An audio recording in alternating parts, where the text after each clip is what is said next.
বিসমিল্লাহির রহমানির রহিম। আসসালামু আলাইকুম। সবাইকে ধন্যবাদ আজকে আমাদের পরবর্তী লেসনের জন্য। আজকে আমরা যেটা দেখব সেটা হচ্ছে introduction to GIS inventory data worksheet for 11 or 6.35 KV. আমাদের আপনারা দেখতে পাচ্ছেন এখানে যে ভিডিও কন্টেন্টগুলো ছিল গত দিনের চেয়ে একটু আপডেট করা হয়েছে। এখানে কয়েকটা জিনিস নতুন দুইটা জিনিস ইনসার্ট করা হয়েছে এবং কিছু জিনিস আপডেট করেছি আমরা। একটা হচ্ছে আমাদের যে জিআইএস ইনভেন্টরি বা ডাটা শিট আছে অথবা ওয়ার্কশিট, এটা যেটা নাম বলি না কেন, অনেকে ইনভেন্টরি ডাটা শিট বলে, অনেকে ইনভেন্টরি ওয়ার্কশিট বলে। এই ওয়ার্কশিট বা ডাটা শিট এটা আমাদের 11 কেবি এবং বা 6.35 কেবির জন্য একটা আছে এবং 33 কেবির জন্য একটা আছে। আমরা এই জিনিসগুলো আলোচনা করবো এবং প্রথম যে আজকে যেটা আলোচনা করবো সেটা হচ্ছে 11.6.35 কেবি। তো 11.6.35 কেবিতে আমরা পয়েন্টগুলো দেখবো, তারপরে আমরা 33 কেবিগুলো দেখলে আমাদের জন্য আরো ইজি হয়ে যাবে। তো আমরা শুরু করা যাক। আমরা আজকে আমাদের যে লেসনটা ছিল, আচ্ছা ওকে, আমাদের এখানে ইনভেন্টরি ওয়ার্কশিট।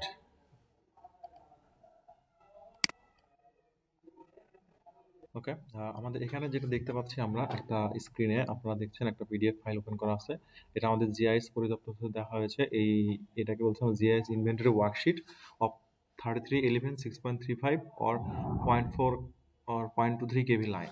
অ্যাকচুয়ালি এটা যদিও 33 কেভি সহ বলতেছে, আমাদের এটা আসলে আমরা 11 কেভি অথবা তার নিচের যে লাইনগুলো আছে 6.35 অথবা 400 কেভি 400 ভোল্টেজ লাইন বা 230 ভোল্টেজ লাইন, সেই লাইনগুলোর জন্য আমরা এটা ইউজ করব।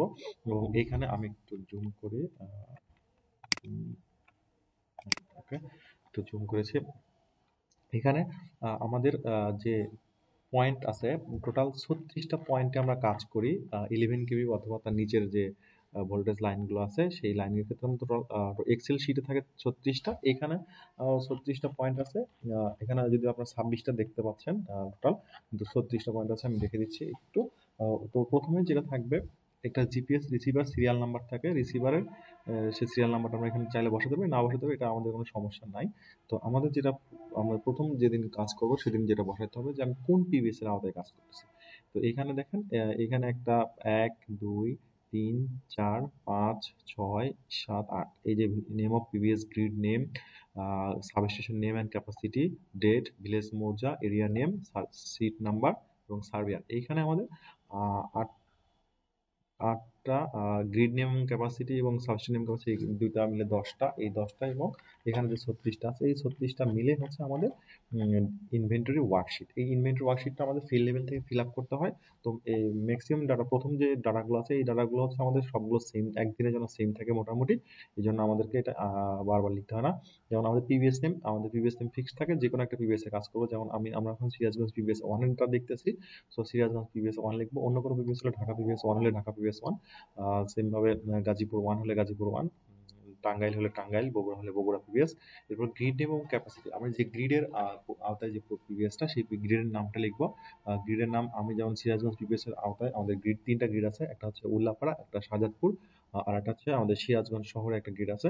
তো আমি যে গ্রিডের কাজ করবো সেই গ্রিডের নাম এবং সেই গ্রিডের ক্যাপাসিটি লিখবো। গ্রিডের ক্যাপাসিটিটা আমরা লিখবো এমভিএ তে, যে আমার উল্লাপাড়া গ্রিডের ক্যাপাসিটি যেমন 100 আর 60 80 80 160/240 এমভিএ।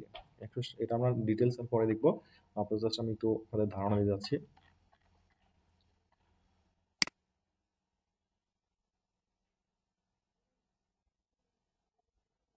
তারপর হচ্ছে সাবস্টেশন নেম এবং ক্যাপাসিটি, এবং গ্রিড থেকে যে সাবস্টেশনের আমাদের লাইনটা 33 কেবি লাইনটা এসেছে, সেই সাবস্টেশন নামে আমরা কাজ করব।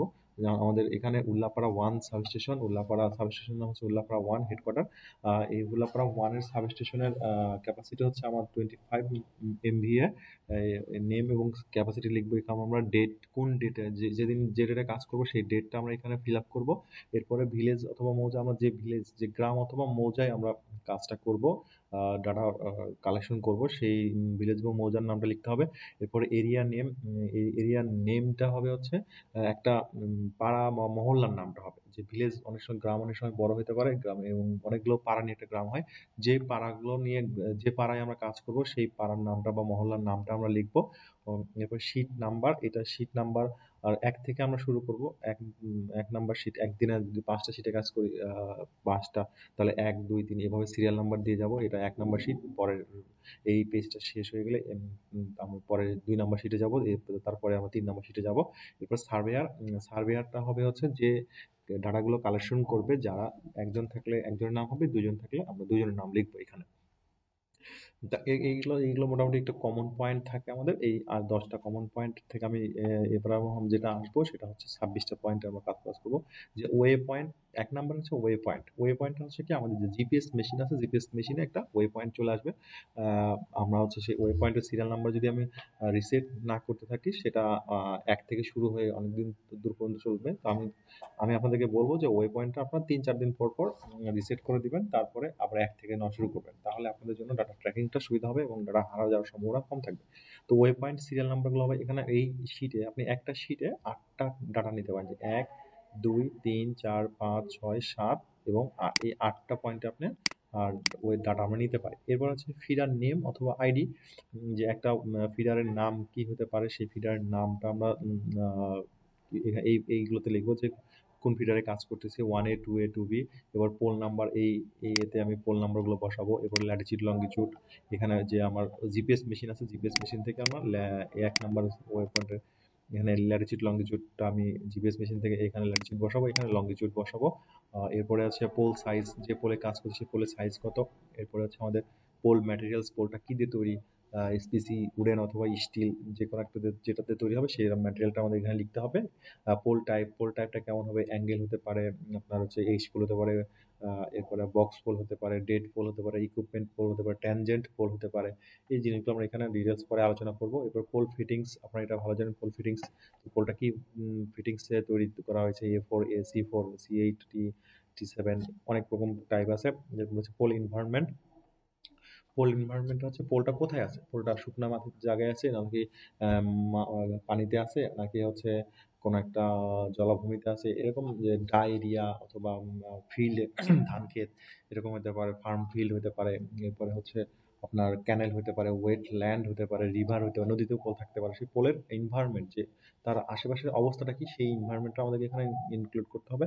এরপর কন্ডাক্টর সাইজ, যে আমাদের যে কন্ডাক্টর আছে আমাদের, তার 4 নট এসিএসআর, 3 এসএসআর, 1 নট এসিএসআর, এই যে কন্ডাক্টরগুলো আছে, এই D1, D2, এই কন্ডাক্টরের যে সাইজগুলো দিতে হবে, এই যে কন্ডাক্টরের সাইজটা আসলে কি।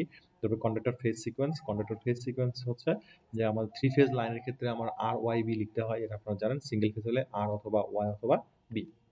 এরপরে আমাদের যে কন্ডাক্টর লাইন ভোল্টেজ আছে, যে আমাদের কন্ডাক্টর লাইন ভোল্টেজ, আমরা যখন 11 কেবির কাজ করব, 11 কেবির ক্ষেত্রে আমার 11 কেবি হতে পারে, প্রথমে হচ্ছে ব্যাকবোন লাইন হতে পারে, এরপর 11 কেবি হতে পারে, এরপর হচ্ছে 6.35 কেবি হতে পারে, তারপরে 240 লাইনের কাজ করলে 240 হতে পারে। এই যেভাবে যে ভোল্টেজটা হবে সেটা আমরা দেখে ওই মোটামুটি এটা এখানে লিখে রাখবো। এরপরে হচ্ছে ট্রান্সফরমার ক্যাপাসিটি হতে পারে। ট্রান্সফরমার যদি ওই পোলে একটা ট্রান্সফরমার থাকে, ধরেন আপনার 10 কেভিএ ট্রান্সফরমার আছে, 15 কেভিএ ট্রান্সফরমার থাকতে পারে, আপনার ট্রান্সফরমার ব্যাংক থাকতে পারে, 3টা 10 কেভিএ, 10, 10, 10, অথবা 3টা 15 কেভিএ, 3টা 5 কেভিএ, আবার 3টা 25 কেভিএ থাকতে পারে। সেই ট্রান্সফরমার ক্যাপাসিটিটা আমরা এখানে লিখবো। এরপর ট্রান্সফরমার সিরিয়াল নাম্বার, এগুলো আমাদের আসলে ওভাবে লিখতে হয় না। ট্রান্সফরমার ফেজ কানেকশনটা আমাদের লাগবে। ট্রান্সফরমার ফেজ কানেকশনটা হবে হচ্ছে পরে name of consumer account number. Normally এগুলো আমাদের লাগে না। ক্যাটাগরি টাইপ, এই ট্রান্সফরমার এবং এই জিনিসগুলো আমরা নেম অফ কনজিউমার অ্যাকাউন্ট, এগুলো আমরা ইউজ করি না, এই মুহূর্তে আমাদের দরকার পড়তেছে না। কিন্তু ক্যাটাগরি টাইপ কনজিউমার, এটা আমাদের ইম্পর্টেন্ট, যে বিশেষ করে আমাদের সেচ এবং বাণিজ্যিক এবং হচ্ছে শিল্প, যেগুলো শিল্প সমৃদ্ধ অঞ্চল, সেই অঞ্চলে যদি আমরা কনজিউমারের টাইপগুলো ওখানে ইনক্লুড করতে পারি, তাহলে আমাদের জন্য ভালো হবে পরবর্তীতে। এরপরে লোড অফ কনজিউমারটা দরকার নেই আমাদের। এরপর গায়ে ইউনিট, এটা লাগবে, যে একটা পোলের গায়ে ইউনিট কত হতে পারে, গায়ে ইউনিটের কিভাবে রিপ্রেজেন্ট করা আছে এখানে, সেটা আমরা E1, E2, E21 এরকম ভাবে আমরা রিপ্রেজেন্ট করব। হচ্ছে জাম্পার সাইজ, যদি কোনো পোলের জাম্পারিং করা থাকে সেক্ষেত্রে জাম্পারিংটা আমাদেরকে এখানে ইনক্লুড করতে হবে।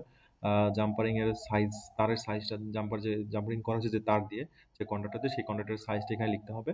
এরপর হচ্ছে ডিভাইস 1, যে একটা পোলে যদি ডিভাইস, কি কি ডিভাইস থাকে, যে ট্রান্সফরমার থাকতে পারে, কাটার থাকতে পারে, লাইটনিং অ্যারেস্টার থাকতে পারে, আবার হচ্ছে ডিএস থাকতে পারে, সিটিবিডি থাকতে পারে, ক্যাপাসিটর থাকতে পারে, এসিআর ওসিআর থাকতে পারে। এই ডিভাইসের নামগুলো লিখতে হবে। প্রথমটাতে আমরা ডিভাইস 1-এ একটা নাম লিখবো, ডিভাইস 2 তে যদি একাধিক থাকে তাহলে একাধিক থাকলে আমরা একটা, একটা করে কমা, কমা দিয়ে লিখতে থাকবো যে এখানে দেখেন ডিভাইসের নামগুলো দেওয়া আছে এসিআর, ওসিআর।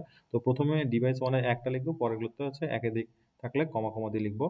এরপর ল্যান্ডমার্কস, যেকোনো ল্যান্ডমার্কস হচ্ছে আমার যে একটা গুরুত্বপূর্ণ স্থাপনা, যে পোলের কাছে কোনো গুরুত্বপূর্ণ স্থাপনা থাকলে সেটার নামটা লিখবো আমরা এখানে। যেমন গ্রিড, সাবস্টেশন আছে, জোনাল অফিস আছে, কোনো আমাদের বিআরইবি বা পিবিএস অফিস থাকতে পারে, এডুকেশনাল ইনস্টিটিউট, কোনো একটা স্কুল, মাদ্রাসা, কলেজ থাকতে পারে। এরপরে গভর্নমেন্ট অফিস, সরকারি অফিসগুলো যদি থাকে ওই পোলের কাছে সেটা আমরা লিখতে পারি। তারপরে ইম্পর্টেন্ট ইনফ্রাস্ট্রাকচার, যে একটা গুরুত্বপূর্ণ পুরাতন কোনো বাড়ি, জমিদার বাড়ি বা রেল, কোনো মন্দির, মসজিদ, মাদ্রাসা, এগুলো থাকলে যেটা হচ্ছে এক নামে সবাই চিনে, এইরকম জিনিসগুলো আমরা লিখবো। এবং রিমার্কস হচ্ছে কোনো কিছু মন্তব্য লেখার প্রয়োজন হলো ওই পোলের ক্ষেত্রে একটা মন্তব্য আমরা এখানে লিখে দেবো। এইগুলো হচ্ছে আমাদের আজকের পয়েন্ট। অনেকগুলো একটু বড় হয়ে গেল ভিডিওটা। আশা করি ক্ষমা সুন্দর দেখবেন, ক্ষমা সুন্দর দৃষ্টি দেখবেন। ধন্যবাদ সবাইকে। আসসালামু আলাইকুম।